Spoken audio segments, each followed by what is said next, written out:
But first, we're going to move into our first panel discussion of the day, centered on a crucial topic in pediatric innovation, advanced therapies for pediatric rare diseases from promise to access. The session brings together a rich diversity of perspectives from clinical research, biotechnology, and investment to patient advocacy. Together, they will explore not only the scientific promise of advanced therapies, but also the barriers and opportunities involved in ensuring access for the children and families who need them. It is my pleasure to introduce our panel moderator, Joana Claverol, Head of Clinical Research Unit at Sant Joan de Déu, Barcelona Children's Hospital.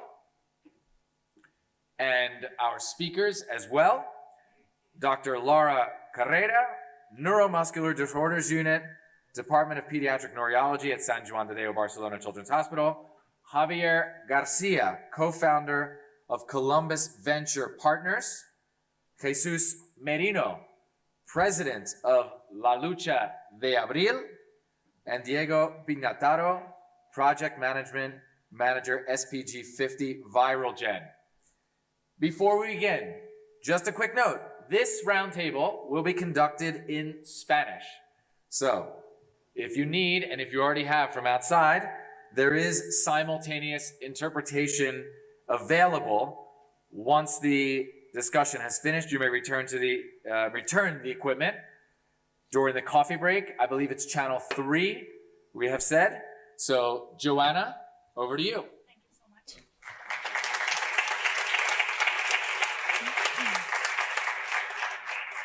Thank you. Good morning, everyone. This one, yeah.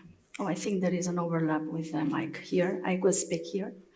Yeah, I know it's in Spanish, but I want to introduce in English the speakers, they know that. So, first of all, thank you to my colleagues from the Innovation Department. They invited me some months ago to work in this roundtable. Honestly, I was supposed to be at the European Medicines Agency today because there is a pediatric day. But when they tempted me with this roundtable, I, of course, decided to be here because this is a very strategic point for us.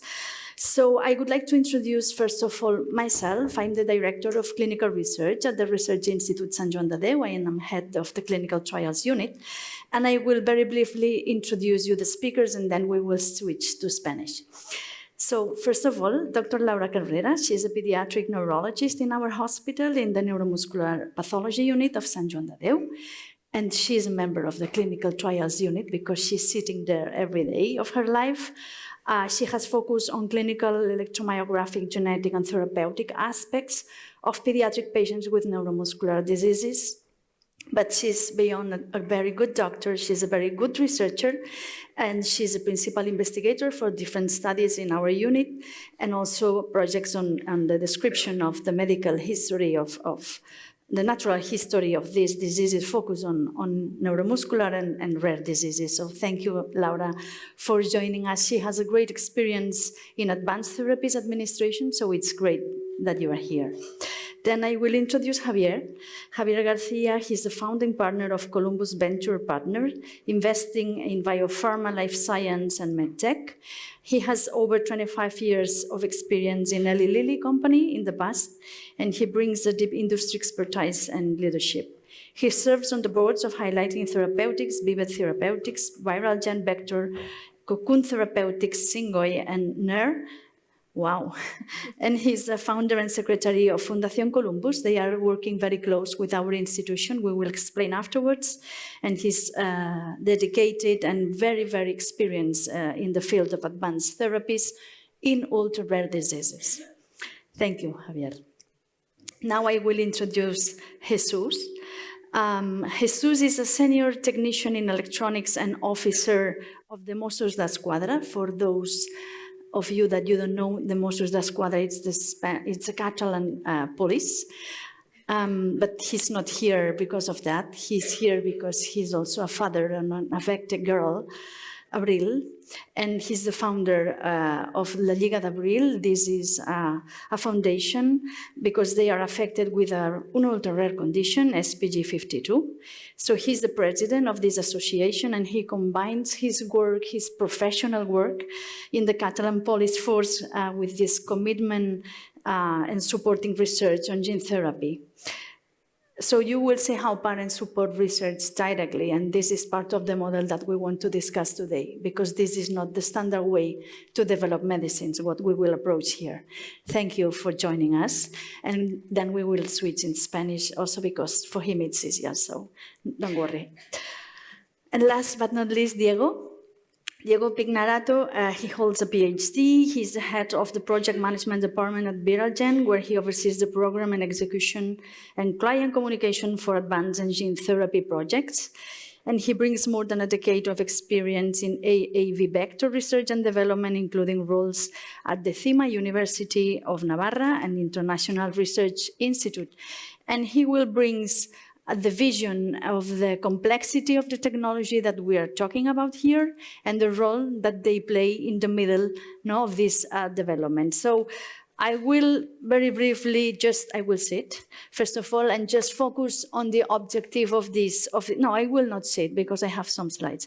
On the objective of this session today, which is basically to analyze how families, hospitals, foundations, and industrial partners, the ones that are sitting here, can overcome the barriers that we face to accelerate the access of these advanced therapies to patients living with rare conditions when there is no commercial interest.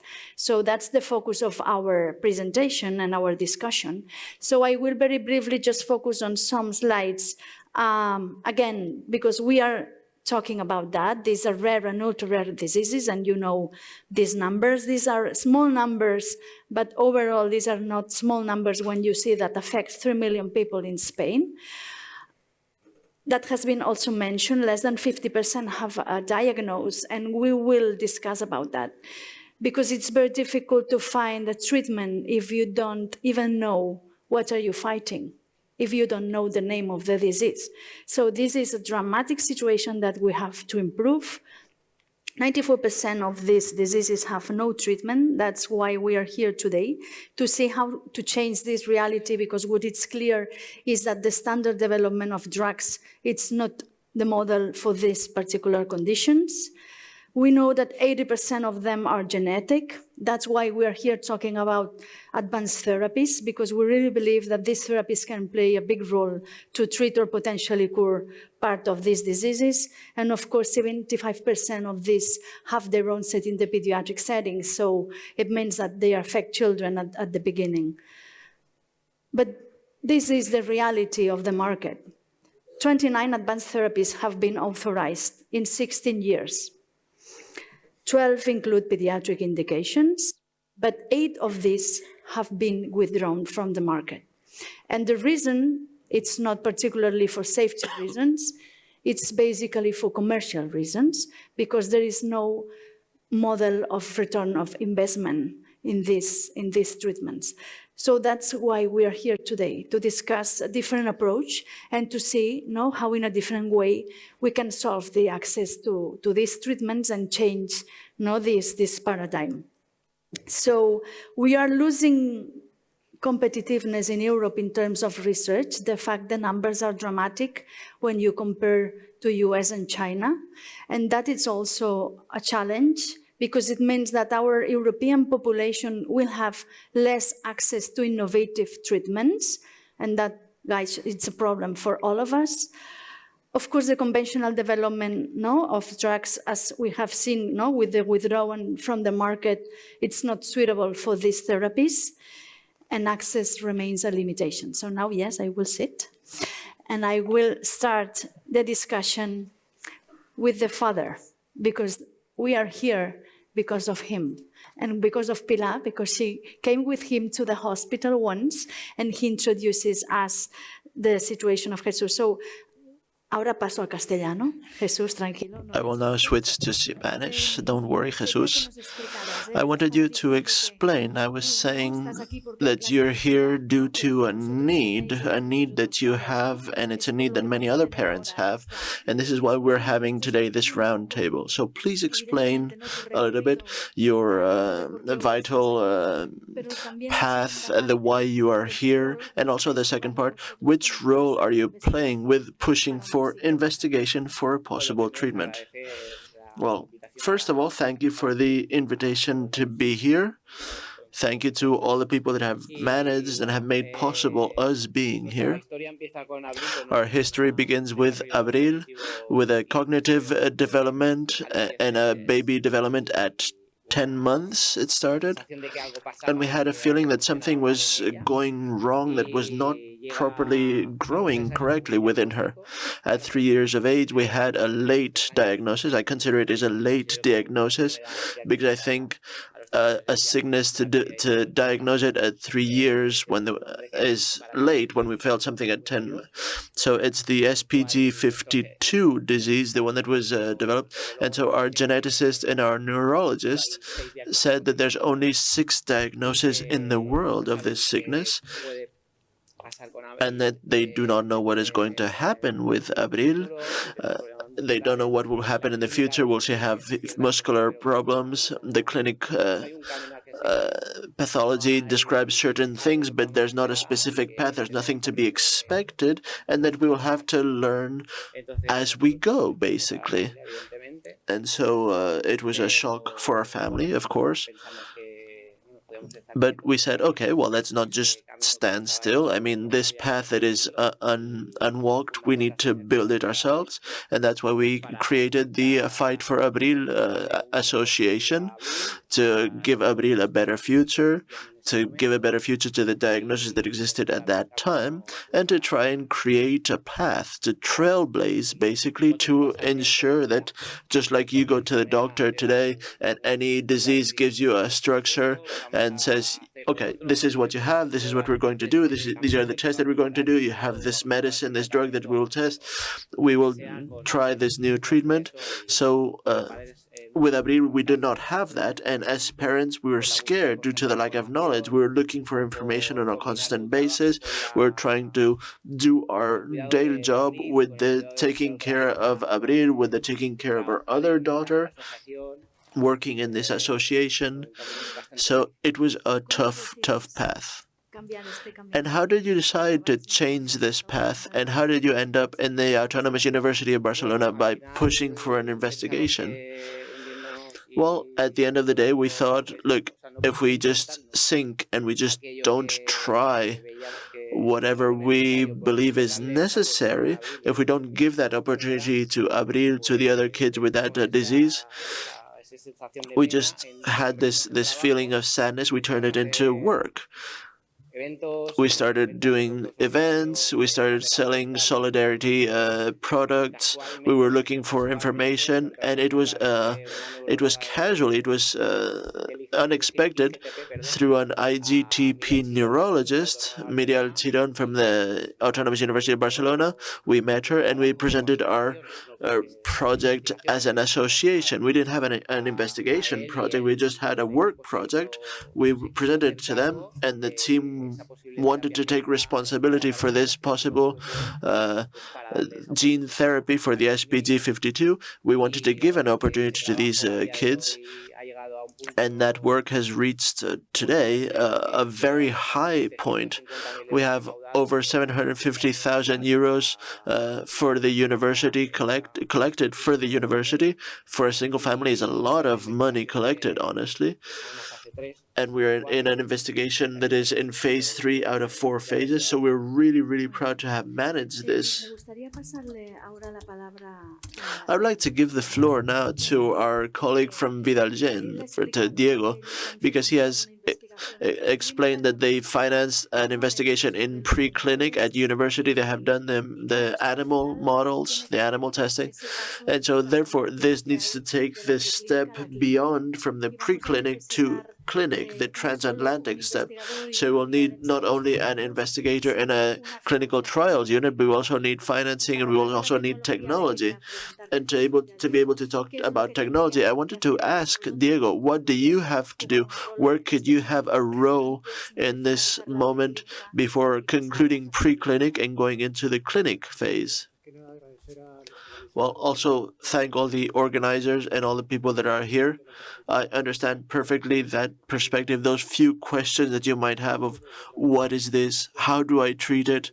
How long do I have to create a medicine? How long will it take the medicine to have an effect? How much will it cost? With the time that I have, I think it's important to highlight we're talking about a virus that has been modified to have the DNA sequence into the organ or cell that needs that modified virus, and so therefore we become partners, VRG or other partners. We start creating these viral vectors. But something needs to be taken into account is the moment I start developing a concept in the lab, a concept test that will be what you will treat in your daughter in the clinic, there needs to be a very clear path. There needs to be a certain communication from the basic investigators to what you're going to take to the clinic. I come from academia, and we do focus a lot on the short path, on getting results, on treating cells, on healing the animal models.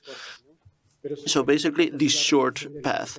But we need to take into account the long path also. What do I need for this concept test to be valid not only at an academia level, but also at a clinical level?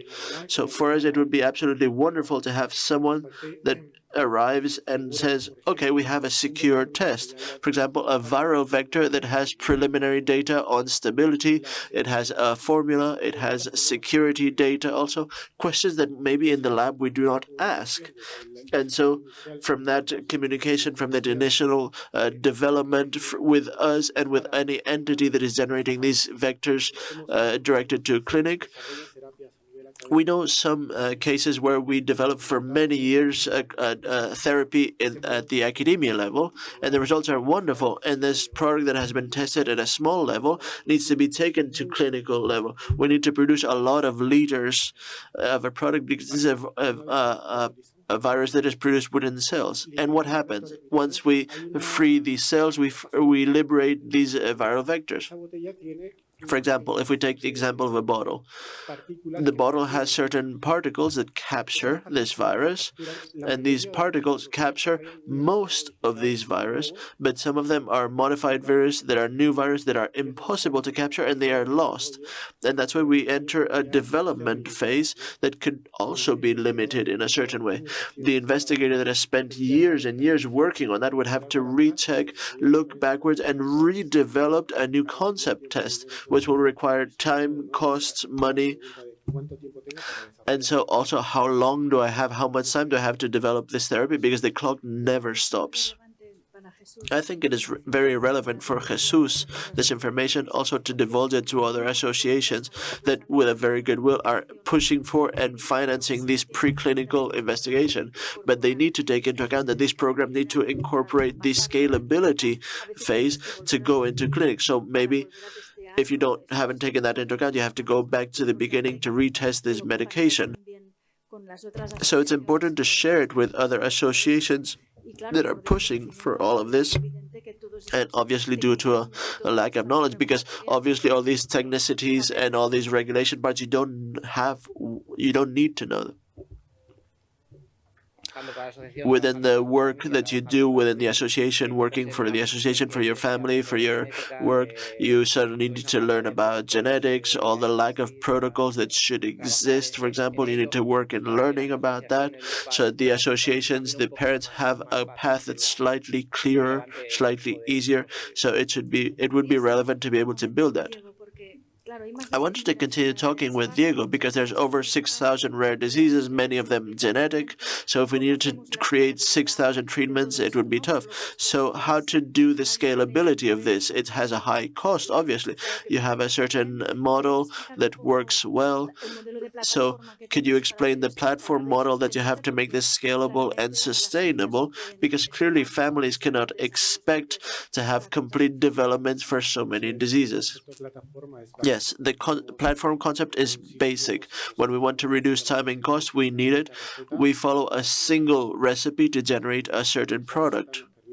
This recipe allows us to work with a vector set, and we'll do small adjustments with each recipe to make it specific to the product. But since 2019, which is when we began, we've seen that there's an evolution not only on the technology part, because we can produce more, but we can also have a more exact formula for the product that will reach the clinic part. But we're also starting to see certain flexibility from the regulating agencies to be able to accept that it is not necessary to repeat over and over again the same product so that it is validated at a commercial phase. We can use the data of the recipe that we have used for other products, for example. So this is the basis and the support, and to say, look, our process is characterized according to these parameters, and it can be applied to the product for your specific need. So this is an advantage. This is a constant evolution that we're living through. And I would like to put the emphasis on having to work on the gap from the development of the investigation part and going to the clinical part also. But we also need to cover also the clinical manufacturing to hospital path, because there's also information gaps in that path. We need to work with information. Information generates knowledge, and knowledge generates interest. And so you will have better light, better position for financing, for example. It would be interesting to have a general repository. I'm a biologist from training, and for a few years ago we worked in a global consortium of plants. So any plant that was identified in the Amazon could go to the repository with its DNA sequence and to be able to identify, is anyone working on this? Yes, who is working on this? And if it had not been identified, then okay, which groups are working and can help me to identify? And the same thing we can do with the plants that we can do with the genetic diseases. Okay, that's really interesting. This platform and this scalability is a really interesting concept. If we need to develop treatments for 6,000 diseases, this has a huge cost, and it's a time dedicated to it that families just don't have.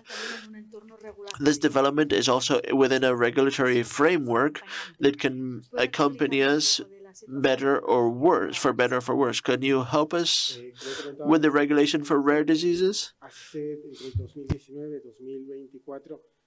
Between 2019 and 2024, agencies were quite strict. They are actually quite strict still, but they are beginning to be slightly more receptive to being to accepting less data that we need to be generating to reach commercial phase 1, 2, or 3. We can use data from other clients that are been anonymized also, as far as they help us justify that we are moving within this rank to be able to characterize a product, to be able to characterize according to purity, to security, to title, or to specifying the viral genome vectors of the genomes. It's something that we're starting to see from the FDA, but other agencies are starting to be slightly more flexible too. So we can see that families are pushing for investigation. We have the technology to make it scalable, but we're lacking money, right, to finance all this. So that's why I wanted to give the floor to Javier García, who will show us a philanthropic model, a collaborative model to help and finance and push so that these treatments, many treatments that already exist, that are there on a shelf, could end up reaching from the shelf to the patient. Thank you for inviting me. Thank you for allowing me to be here. For us, I come from industry. I've been working for many years in pharma. I have my own investment fund, but we immediately realized that we're going to see certain technologies that will allow us to do things, but we cannot win money with those. So we decided to create the foundation at the same time as Columbus, with that inspiration to say, okay, we're going to solve these issues. So we started working with two diseases, child Parkinson and SPG50. and the results have been really good. We have 50 kids treated with child Parkinson, but we have a strong challenge ahead of us. How many diseases do we have? At what speed are we going? We would need 50 lives to reach a reasonable number right now. So we are reconsidering which is an accessibility model and a sustainability model that would allow us to go faster. The bottleneck is the money. The technology is there, obviously, that what we want to do is help the families. The families are the ones that inspire us, the ones that start pushing for it, and many of them start raising 750,000 euros, some more, some less. We begin with investigation, but at a certain point we just stop because there's not enough resources to reach the next step. So that's where we come in with our foundation. The first thing that we do is we join all the pieces together to ensure that that development plan makes sense. We push for work with associations and foundations so that they have the feedback, they have the knowledge of where are we going with this, which things that we need to take into account. The manufacturing aspect is something that is not well known by many people, and maybe it's all the key point of it. And we also need to understand the steps and the effort that needs to be put in. From the foundation is based in the United States. We have a group in the United States. They do a scouting of diseases also, and we can see that there are tens of solutions that are prepared, but we need to have a model that these solutions become real treatments. So we're considering a model that uses a regulatory mechanism right now. It's something that is implemented in the United States that does not exist in Europe, called the preventative voucher. Basically, if you develop a treatment for an ultra-rare disease, at the end of the process, you reach the regulation aspect, and you have a voucher, which is like the Disney fast track. Imagine when we can just skip the line, basically. So this allows to any industry, any product from any company, skip the regulation waiting line and skip ahead 2 years. And that voucher is sold, actually. So if I have an association, a company that reaches the final point, I can sell it to Merck, to Lilly, to Pfizer. The last voucher was sold for $220 million, actually. So this is our model. We want to have a philanthropic fund, similar to what we do in venture capital, where we tell the investor, if we have success taking one of these three products to the end, we will have an economic return. And if not, you have contributed for this to work. And this economic return will allow you to see the investor. This has a level of professionalization. This is treated with the rigor of other investments, of course. And when we receive that voucher, a big part of the voucher remains within the foundation, so we have a model to continue to invest. So we achieve sustainability. We're trying it with different diseases, with SP50, with CDMJ4 and CDMJ7, and we're using the platform ViralGen also because we believe there's a huge synergy with what Diego told us to manage this for this to be replicated at a large scale. We have a fund of between $15 and $20 million that allow us to test this model. And we believe that if this is managed, we'll have more funds, more ideas, and more possibilities to work with different diseases in parallel. Our goal is to work with 10 diseases in 10 years in our foundation. And there's tens of solutions prepared for these steps. So this is a first step, and we believe that the model can go down that path. But there are many other models, and we're open to debating them, and we're open to seeing other possibilities. So I wanted to ask Javier, obviously there's more parents here that say, okay, why do you finance this one and not this other one? Like, how do you choose which ones you finance? This is really hard. Well, in the foundation, we're receiving calls every week. And since the symptoms are very similar, everybody believes that you treat one and you treat all of them, even if the name is the same. Even if SPG50 or SPG52 is just one number in difference, they're very different diseases. So we select diseases for this model when they're ready to go to clinic. Because this is the inflection point, this is the moment where they need a higher economic effort and where all the pieces can be put together. We work with a lot of diseases before to help them understand what needs to be done. Actually, we're working with all the diseases. We're working with CTNV1 with a foundation in Slovenia, for example. And Diego, I believe that we've been working with them for 3 years, right, to help them understand what needs to be done. and we'll begin the trials in 2 weeks, so we can reach that point. It is possible. So we're talking with them to see which is the finance model for the future. We have some ideas that we're activating right now. So it's hard for a family to understand their disease is in the waiting line, but this work is done to ensure that there's an investigation group that is working on that research, where there's a certain activity to be able to reach the clinical trial point, and this first capital can be sought for, and that is simpler than the second part. But once we reach to the regulation clinical trials, we can reach a model like the one that we've explained.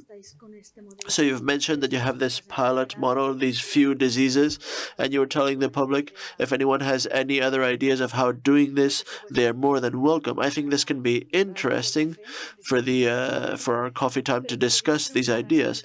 But I wanted to ask, with the path that you've walked already, you're starting clinical trials, and so you're really reaching the patient. So which lessons learned would you share with other foundations or other public institutions from the path that you've walked? What has worked, what hasn't worked? I think collaborating is very important. Information is key, and we need to have access to that information. So dedicating time to the information, to educating associations on how to do it and how it can be done. For the authorities, I think there will never be an economic model to be able to do it. So the support from institutions is key. In Catalonia, we have the support from associations.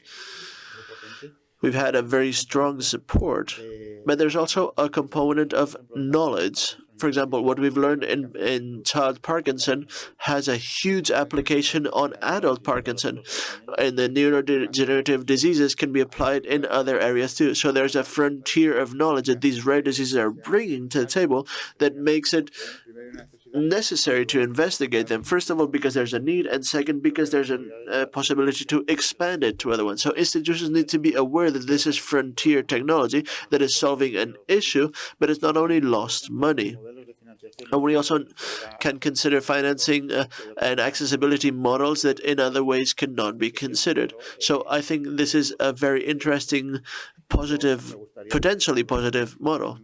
I would love to have in Europe the same advantage that we have in the United States from a voucher standpoint, from an opportunity standpoint that can really give a prize to this effort. Well, from this perspective, I think everyone that is here with the different role that we play within it can try and do it our best work with the regulator so they can adopt these measures that incentivize. Because, like you saw on screen earlier, innovation in Europe is dropping very quickly, and there's a plan behind this. Because this is worrying, and this is worrying to the pharma industry also. So adopting in this plan the advantages that we could have from incentive regulations, like the FDA voucher, for example, could help finance these projects. So we have seen how there's a need, how the families are pushing for it, how technology is scalable, and there's an alternative financing model, even if the regulation is not as helpful as we would like it to be. But we reach the real world moment, which is when we need to treat our patients. And Laura, I would love to listen to your experience in the management of these diseases, the expectations, the experimental treatments, and to summarize a little bit all of it. I would also like to thank the invitation to be here.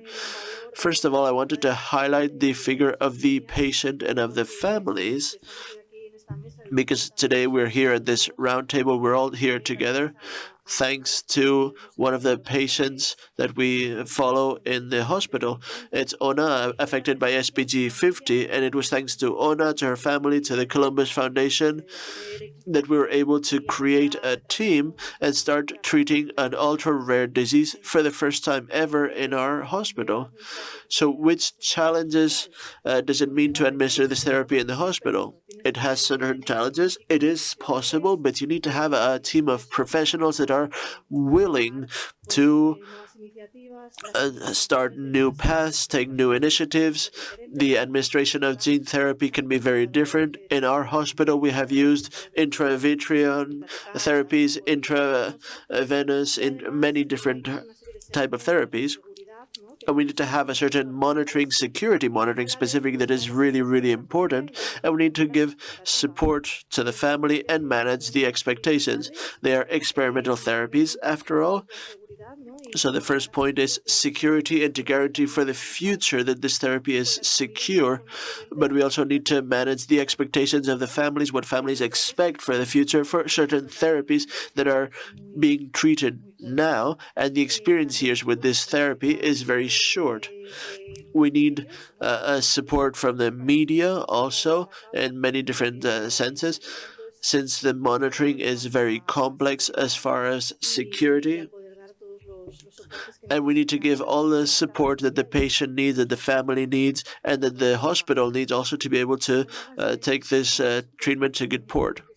You're talking about support, right? I think this is something that people that manage these therapies, we can see that the complexity is huge, that for every single new case we need a new path. So which type of support do you believe is quintessential for an institution to be able to manage these therapies guaranteeing security, which is the most important point? I think we need to have a team of professionals that are specialized in advanced therapies to be able to give this support long term, and maybe establish a few cornerstones to create certain protocols, certain circuits that guarantee working properly, so it can be faster, it can be quicker to administer this medication to other patients, be it through the same path, to the same vector, like our colleagues collected, maybe with the same vehicle. You can treat different diseases by changing the therapy that is within the vehicle itself. But from a practical standpoint, in the day-to-day, at a medical level, the support that you give to the patient will be exactly the same one. So this makes the treatment easier and facilitates monitoring. We're discussing the dramatic number of the diagnosis time and the lack of diagnosis. So what do you think about that? How have families lived this? I think it is true that in the last years we have had huge advancement on diagnosis, but it is something that is still pending. To be able to treat the patients with earlier, we need to improve the diagnosis times. How can we improve them? Well, with better diagnosis technology, but I think it is also important to hold forums like this one and other forums that we can go to make it known that these diseases exist, and specifically at a medical level, specifically for me, for neurology and neuropediatrics, we do try through Congress, through meetings, through different events, we ensure that these innovative therapies exist, and maybe a patient that could have access to that therapy to ensure that they don't miss it out just because they don't have the diagnosis. So we need to establish which are the early symptoms to be able to reach an early diagnosis. You were mentioning, Jesús, that you also went through this, right? That you saw that the time passes and time is short. Yeah, I would like to say that at the end of the day, the patients are kids. Most of them for these diseases are kids. I would also like to highlight that every day that passes, the parents, the families are working. We're suffering the consequence of a disease that we don't know which one it is. Us, as a family, we had reached the point of assuming that Abril maybe could not have the benefits that we can get from a gene therapy, but we thought that other families that joined us, and their collaboration is very important, families from Romania, from other points of Spain outside Barcelona, they were giving the support of the Catalonian investigation. So the time is quintessential, both the diagnosis time and, like Diego said, also to apply this therapy as soon as possible. I think having a roadmap, not having a good roadmap with a good established path, doing things in good time, ensures that you don't have to go back to the starting point again. Yeah, like Laura said, they say to a patient, look, I know this is hard, I know that it's hard to, as you are now, but look, this is, with this disease, you need to follow this path, go here, go there, and this would facilitate the hard path that you have to walk when you have a diagnosis for your kid with a devastating disease. In the sense of access, I would also like to highlight that there are certain networks, there's RN, there's FSUR, there are certain reference centers for the RN. These are super useful resources to make sure that these therapies are known, that exist. There are certain reference centers, and through them, like for example, the patient in Romania that Jesús was mentioning, through the RN, they got to know that there's this possibility of investigation that is being done in Spain, and they had so it's basically the word,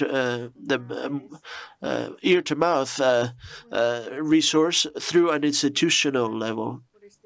Basically, they need to learn how to navigate this complex system that we have in Europe and Spain, and within Spain, with all the different national system derivations, because they support that, but families need to know which are the paths that they need to walk. I wanted to ask Diego and Javier, not just with your experience from now, but also from the experience that you had previously, what do you believe is necessary from a more political standpoint, call it like that, or from a financing or European collaboration standpoint? How would you ensure that this becomes a real scalable model and not just an anecdote? Both at an information and communication level, from the moment that I can create a repository, a database that puts me in contact with the people that are working in a similar therapy, I think this is the first step, this communication. Because you find this rare disease that no one knows about, but maybe Thialin is working on it. So how can we collaborate with them to reach a clinical standpoint, not only from the perspective of the family or the doctor that identifies this disease, but also the standpoint of the hospitals? Because if we can reinforce the knowledge in the careers related to healthcare, for example, the lab technician, the surgeon, the person that is taking the vector from manufacturer to hospital, they need to be aware that this is a virus, a modified virus. This is not a chemical. This is not paracetamol. This is just a modified virus that needs certain specific treatment and care for the transport and treatment.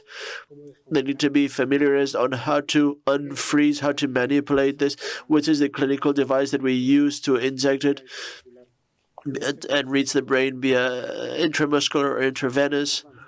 So we need to have this knowledge in advance, and specifically not to forget that we have a DNA component, a protein component that needs to be worked on. And if labs can join to give the visibility to say, oh, look, I'm working on this. Don't go down this path, go down this other path, because we know that this concept test works. This would save time, money, and costs.